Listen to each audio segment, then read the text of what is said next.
Coming up on the show tonight, Canterbury looks to take back the ITM Cup.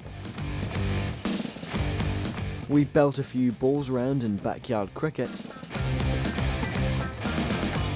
And we head along to the spring season of Ultimate Frisbee. Stay tuned for all this and more. Good evening and welcome to the third episode of Offside. I'm Ruben Muller. And I'm Sam Pickering. We're from the New Zealand Broadcasting School, and each week we'll come to you from a different sporting location around Christchurch. This week we're at the Alpine Ice Sport and Entertainment Centre, so here's to smooth skating through this one. Nice fun, Sam. Hey, thanks Ruben, thank you. Kicking off the show, the All Blacks are going head-to-head with South Africa at Twickenham on Sunday in a semi-final showdown.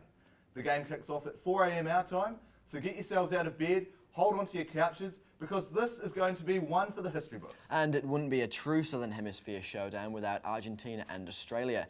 The Pumas and the Wallabies will scrap it out on Monday morning to see which other team goes through to the final. Tough reading that one, Sam? Pardon me, what? You know, with you being English and all. Oh, yeah, good one, bro. Really. Hey, mate, you're lucky we're not coming from Jelly Park, or else I'd be tempted to make a joke about England not being able to get out of the pool. Yeah, because I've not heard that one before. Just read the thing, man, come on. To hockey now. And the Oceania Cup is in full swing. The Black Six men take on Fiji at midday Saturday, while the women do battle in a trans-Tasman clash with Australia at 2. And now to local sport. Canterbury Rugby are hoping to take back the ITM Cup this weekend. Offside's Kirsty Stanway talks to the team ahead of the clash. Canterbury are preparing to win their 7th title in 8 years. Yeah, there's a little bit of nerves, and I guess it's just coming down to that big moment, and this is what you love and this is what you train for is these sort of games, I guess, yeah. They fell on the second to last hurdle in 2014, losing to Tasman in the semi-final. But this year the team's in good nick, with only 2 long-term injuries to Jack Goodhue and Scott Barrett. Look, you need a lot to win a championship. It just isn't to turn up. Like you need, I think, as if you've got more than 14% injured of your squad, the chances of you winning it are quite low. This weekend they've won the rights to host Auckland in the Premiership final. And even though Canterbury beat the visitors in round robin, the home side's wary of Auckland's big bag of tricks. Well, they've got threats all over the park. They've got a lot of good athletes, and there's been a lot of talk about their number 8, and he's certainly been playing really well. Yeah, they can break it open from anywhere, so defence is going to be key. Their skipper Luke Whitelock has a proud family history in the red and black jersey. Well, his brother George held up 5 trophies, so he's the most successful provincial captain. And Luke's come along and he's sort of the same mould as you expect, clear cut, good farming boy, and expects high standards of the boys. But there's more than a trophy on the line for one Cantabrian. Tom Taylor will play his 100th match in what could be his last game for the side. He'll be joining French club Toulon after the season. There's certainly been moments the last couple of weeks where I've thought about it being my last few times doing this and doing that. So it's just great. I just want to make the most of it, enjoy this last week with the boys, and as I say, I just really want to finish the job. So what does it take to win a premiership? It's just a lot about doing the simple things well and doing what you did well, I guess, before the games. It's not about doing too much different, really. Yeah, obviously it comes down to great prep. We've got some great management and coaches that have really set the tone. We've had a really enjoyable year. It's really key. You want to be enjoying coming to work every day and just having fun. Coming to work won't get much sweeter if the boys can get the job done this weekend. Kirsty Stanway, Offside.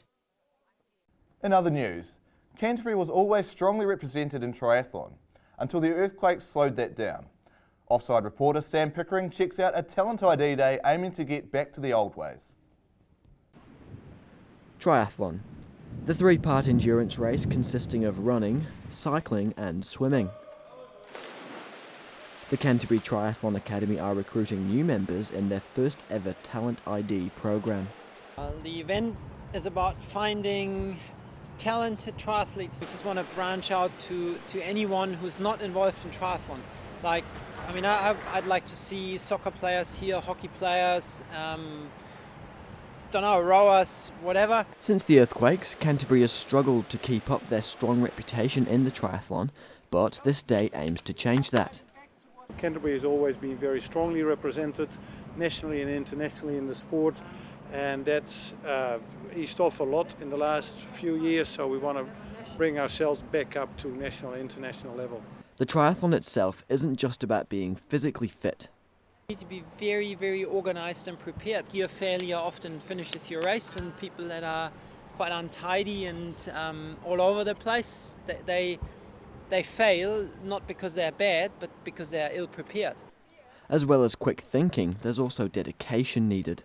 So someone that's willing to train, because if you're not willing to train and give up a party on the weekend or give up something, then you won't succeed. These guys have put in their hard work. It's now up to the Triathlon Academy to select the new members. We're going to give feedback to the athletes about their times. So the ones who are close to the selection times and are really keen to give it a go, we're going to include those in the academy. Sam Pickering, Offside.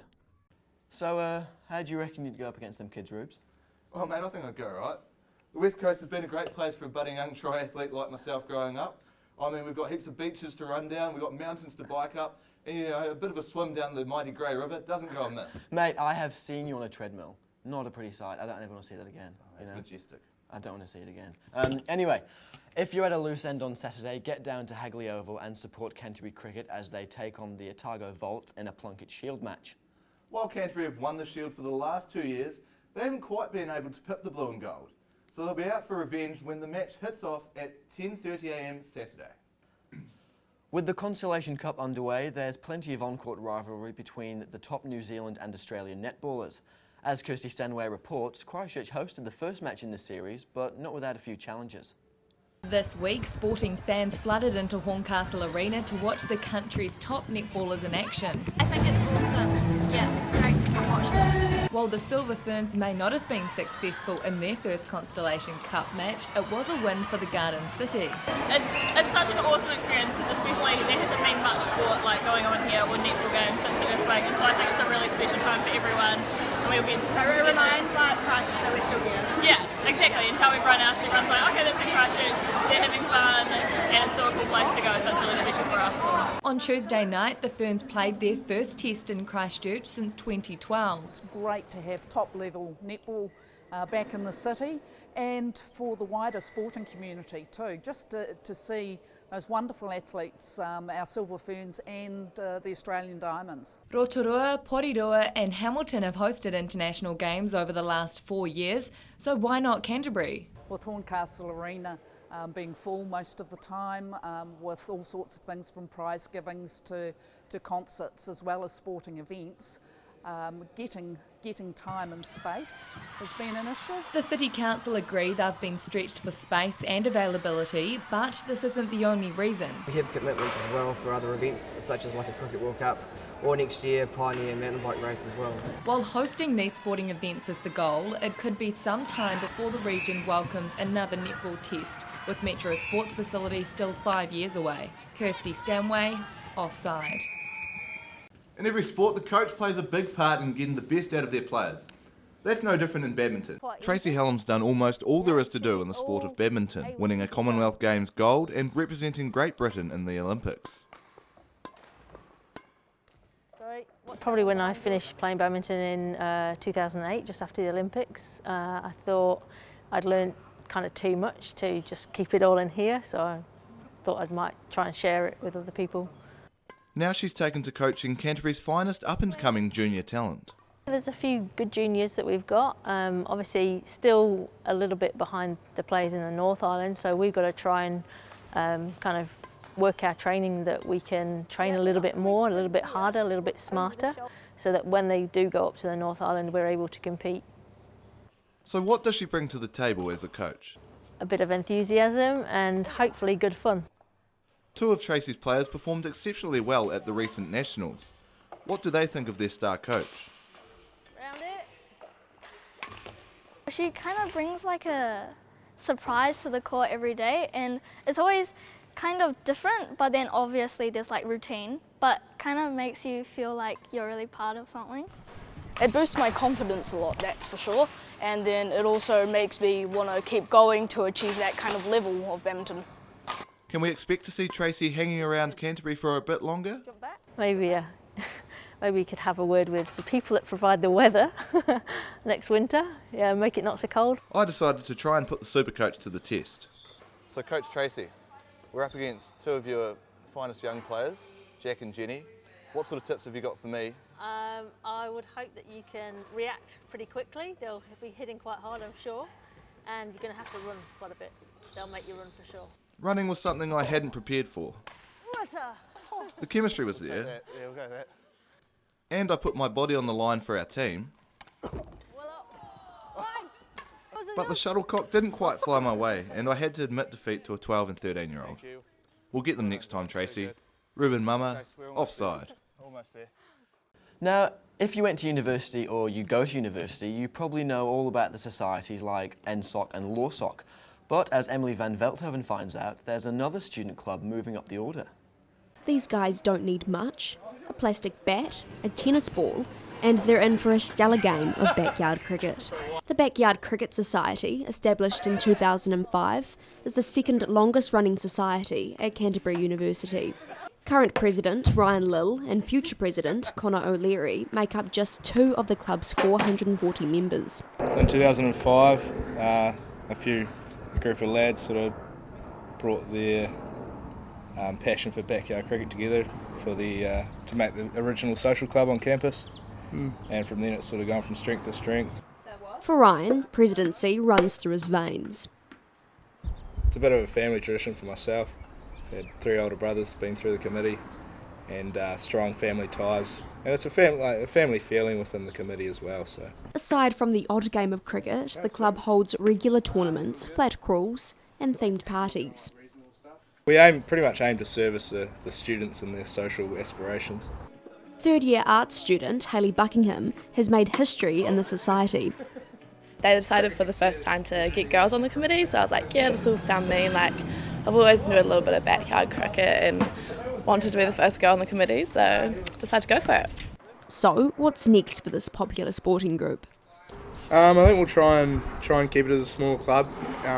We've already got sort of NSOC and UCOM that sort of hold their bigger events. We want to keep it sort of flat orientated, smaller environment, just chill vibe sort of thing, and hopefully keep it that way. But these guys are definitely not high maintenance. Backyard cricket consists of pretty much a variety of rules that differ between each game, and it consists on any given field. And usually once it goes over the fence, it's game over. Emily van Veldhoven, Offside. Now Sam, I don't know if you can handle a bit of BYC. I mean, there's a fair bit of drinking that goes on at times. I mean, you can't even handle a 4-pack of long whites, mate. Oh, well, you'd know all about drinking, wouldn't you, coming from Greymouth? Well, the only thing that's come out of there, to be honest, is the Monteith range, isn't it? Yeah, well, mate, at least they've got a bit of substance to them. Unlike those bloody English beers, they're as weak as their rugby team. You know, I used to respect you, okay, for having up-to-date content. That's old. It's, 2-3 weeks ago. Get a new joke, man. Come on. Mate, that still works. When you hear the word frisbee, you might think of throwing discs around the beach on a summer's day in your mankini. But put the word ultimate in front of it, and you've got something entirely different. Barnaby Clark takes to the sidelines of Island Fields to check it out. Frisbees are taking flight around Christchurch as the outdoor ultimate season begins. Guys and girls from all over the city are descending to Island Fields to hammer, flick and throw. What is ultimate frisbee, you ask? A cross between netball and soccer played on a touch rugby field. The defensive team throws the disc as far as they can down the field, and then the offensive team picks it up and has to pass it between themselves until someone catches it in the end zone. And the sport is really catching on in Christchurch. I mean, I started playing in Christchurch about 8 years ago, and I remember coming along to Monday night leagues, and we had 4 teams. And now we've got 12 teams registered for our social league. The gear is simple, matching tees, shorts and, well, in some cases, bucket hats. And the draw card for newcomers? Very social. And the fun factor, and the fact it's frisbee, it's not a boys' sport or a girls' sport, and everyone can kind of join in. Unisex, yeah. While social is literally fun and games, there's also room for the competitive out there. I think social, you're probably a little more likely to let things go, and I think for competitive people generally are more willing to put their bodies on the line and try, I guess, fast. It's a lot faster to play actually for competitive as well. And the talent in Canterbury? The last mixed nationals, Canterbury won that.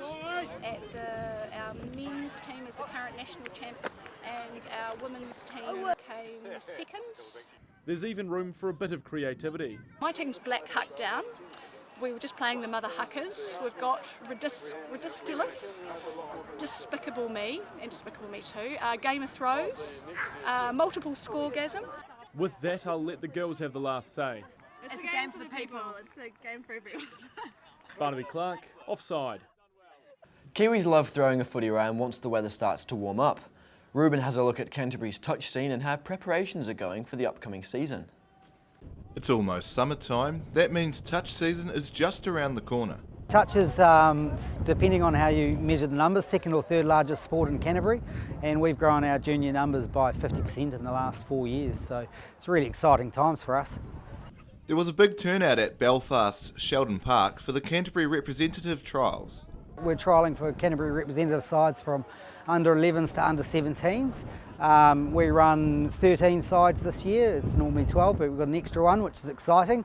And yeah, so it's all our junior players from around Canterbury coming to trial for Canterbury representative colours. So what skills do selectors look for? You've got to be a good team player. We're not looking for someone that can beat the whole team. We're looking for someone that can see those opportunities out wide, look for that pass, set up for someone else, communicate to the others. The Touch Nationals are set to be held in the Garden City for the first time since the earthquakes. The last time we were meant to be holding it was 2011, and that earthquake hit about 3 days out from Nationals, so we were pretty devastated with that. The whole park we were using, which was at QE2, was pretty much completely destroyed. So yeah, it was a big shock for us, I guess, and also a bit of an opportunity lost, but we finally got it back, so we're looking forward to it. There has also been a huge rise in numbers within the sport since. 4 years ago we had about 5,000 juniors, or just under. We're just over 7,500 now and still growing. And I think that comes down to giving people the opportunity to play in their local area. You know, make sure that there's an opportunity that they don't have to go too far away to play. So if you're tempted to step up and give touch a go, Bruce has a few words for you. It's a summer game, and it's an oval ball sport that we all love, and yeah, lots of fun with your friends. Ruben Mama, Offside.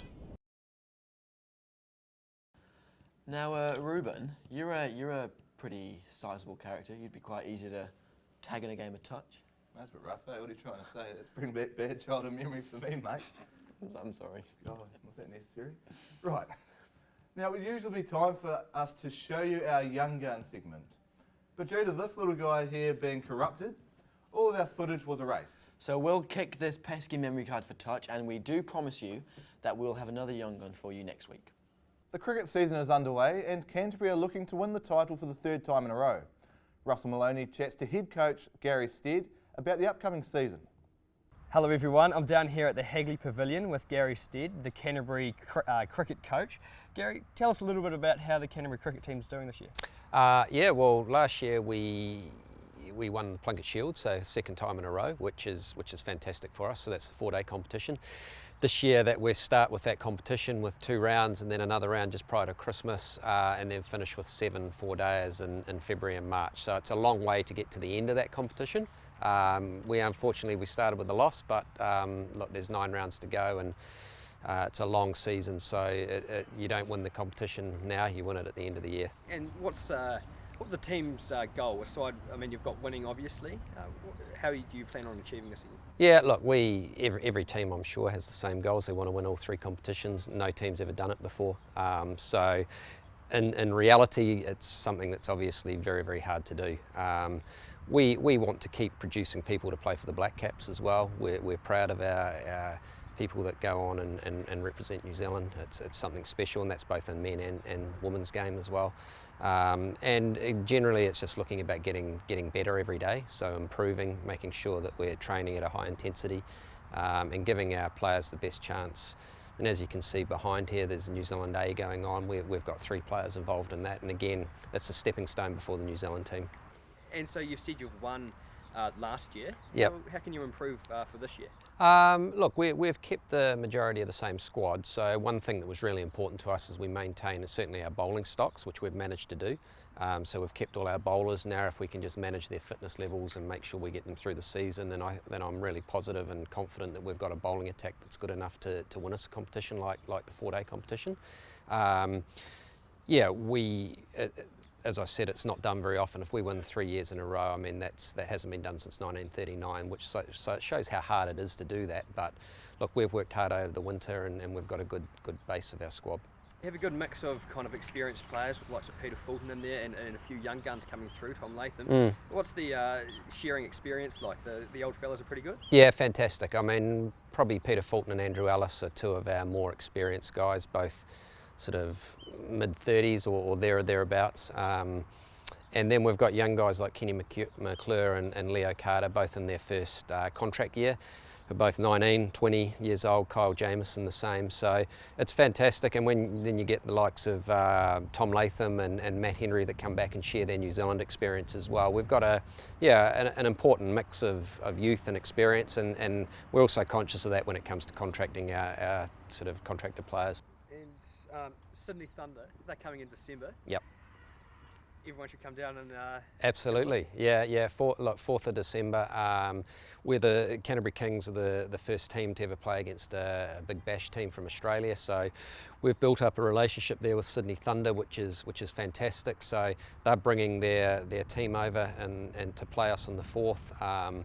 We're hoping we can pack out the ground here. It's going to be a really special occasion. You'll see the likes of Mike Hussey, Shane Watson, maybe a Jacques Callis yet as their overseas pro and stuff as well. Andre Russell coming over to play against our Canterbury Kings. So it's going to be a great occasion. Hopefully the weather's like this as it is now and we can fill the ground. Oh, well, all the best. Thanks for your time and all the best for the upcoming season, Gary. Pleasure, no probs. Now, whenever I hear the term handball, I think of an infringement in football. Of course you do, mate. You're English. Yeah, good one. So I walked across the road to get an education about a sport taking off at CPIT. Canterbury Handball is on a mission. They want the sport to grow, and it's already starting within the high schools. But things are really beginning to take off in Christchurch.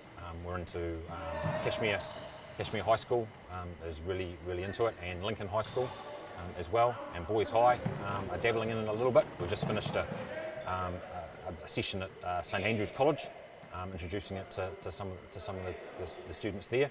The club has produced New Zealand representatives, and it's never too late for young people to get to that level. Where there's a big focus in New Zealand handball on age group, you know, under 18, under 20, under 21, under 21 teams. So if you can catch a ball and throw a ball reasonably well, then you've got a good chance. Last December I played for the New Zealand under-20s in Wellington. We played in an international tournament against the likes of Australia, Tahiti, New Caledonia. I was ecstatic when I found out. You know, obviously wearing the silver fin's a pretty big thing in New Zealand for any sport. Every 4 years, a certain event seems to boost numbers here in Canterbury. The Olympics is the pinnacle of handball. We'll no doubt get a lot of inquiries. If it's shown on, hopefully it's shown on TV again. We've got to place ourselves in the position to grab those people who become interested in it and hang on to them. With Rio 2016 just around the corner, there's no doubt interest will be sparked yet again. Here's hoping this time Canterbury Handball scores big. Sam Pickering, Offside. And now time for this week's Can You Quits Challenge. Now, Richie Mwanga last week had challenged Blackstick Sophie Cox to have a go at it this week. But she's actually nowhere to be seen in the South Island. We couldn't find her. So instead, we've got someone else to do it. He's an all-rounder on the cricket pitch, and he's pretty handy at basketball too. But can Logan Van Beek top Keisha Grant and Richie Mwanga? Barnaby Clark finds out. Alright lads, I'm here to quits. G'day guys, I'm down here at Hagley Cricket Oval for our weekly Can You Quit segment. We've got Canterbury cricketer Logan Van Beek with us. Logan mate, bit of a hiccup to Auckland over the weekend, but how do you fancy your chances for the rest of the season? Yeah, it wasn't a great start, but a long season, and so hopefully we can right the wrongs of the first game this weekend. But yeah, it's a long season, so I'm positive that we're going to do really well this season. And now look mate, we've got you playing quoits here today, and now from what I understand you are Dutch, Yes. There's one thing I know that the Dutch do well is windmills. So you've got physics on your side. Yeah. How do you reckon you're going to go? Well, funny enough, my brother and I used to play quoits when we were younger. And they used to be, who does the dishes, who needs to mow the lawns. We used to play quoits. So it's been a while, but I do fancy competition in quoits. I'm confident. Perfect. Yeah. Let's get into it. Shut up and sit down.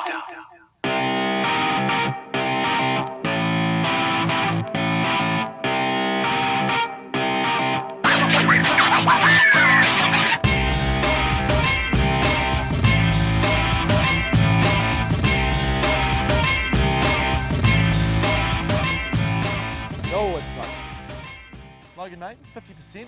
What do you reckon? Yeah, it was a disappointing start, but I really brought it home, and I'm happy with the time in the lead. So I think it'll be hard to beat. Pretty still day out here, mate, so the elements sort of didn't come into play too much. No, they didn't, so I probably should have taken advantage of that. But I'm still pretty happy to be at the top. Yeah. I'm Logan Van Beek from the Canterbury Kings. I scored 4 today on Can You Quoits. Sophie Pascoe, you're up next. All right, fellas, thanks very much. Cheers. Hey. Now, I've got to say that was some serious skill level at the end there. Fun fact for you, Logan's grandfather, Sammy Guillen, played for the West Indies and New Zealand, and he was actually part of the New Zealand team to get their first ever test win, which ironically was against the West Indies. Wow, what do you know? Logan's dropped you in the deep end there a bit, Sophie. Best of luck to you next week. That's all from us here at Offside, and to all those Canterbury athletes taken to the field over the weekend, may the odds be ever in your favour. Who wrote that? And last but not least, thanks a lot to Alpine Ice for having us here today. Good night.